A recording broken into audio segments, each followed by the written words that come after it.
Huwag kayong matakot. Yan po ang mensahe ng Philippine Navy sa mga mangingisdang Pilipino kasunod ng dineklarang fishing ban ng China sa West Philippine Sea. Sabay niyan ang paninindigan na hindi kikilalanin ng bansa ang deklarasyon ng China. At nakatutok si June Veneracion. China is out of tune, out of step, out of their minds. Diretsahang pambabatikos yan ni Philippine Navy spokesperson for West Philippine Sea, Commodore Roy Vincent Trinidad, sa idineklarang fishing ban ng China. Mula nang magdeklara ang China ng taunang fishing moratorium sa West Philippine Sea noong 2021, hindi naman daw talaga ito ipinapatupad.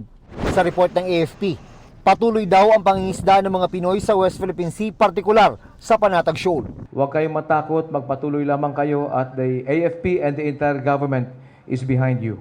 Sa latest monitoring ng AFP, 19 na lang ang Chinese vessels sa Panatag Shoal, di hamak na mas konti sa 55 mula May 14 to 20. Napansin ang pagbaba ng bilang makaraan ng civilian mission ng atin ito coalition.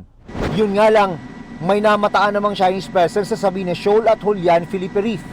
Bago pa man magdeklara ng fishing ban ang China, mas pinalakas na raw ng Armed Forces of the Philippines ang deployment ito ng mga naval assets sa West Philippine Sea para protektahan ang interes sa bansa at ng mga Pilipinong mangingisda. So we affirm that it is well within the rights of our people to fish or sail within our territorial waters. Palalakasin din daw ng Philippine Coast Guard at Bureau of Fisheries and Aquatic Resources o BFAR ang pagbabantay sa West Philippine Sea, lalo na sa Panatag Shoal.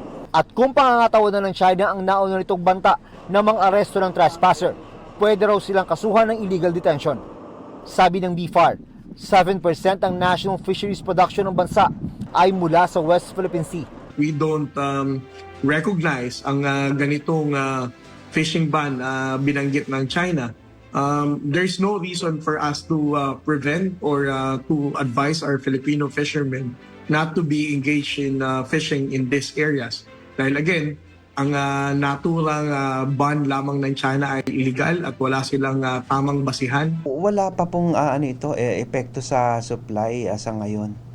Walang dapat pumigil sa ating mga mangingisda na maglayag doon sa West Philippine Sea. Para sa GMA Integrated News, June Veneracion, nakatutok 24 oras.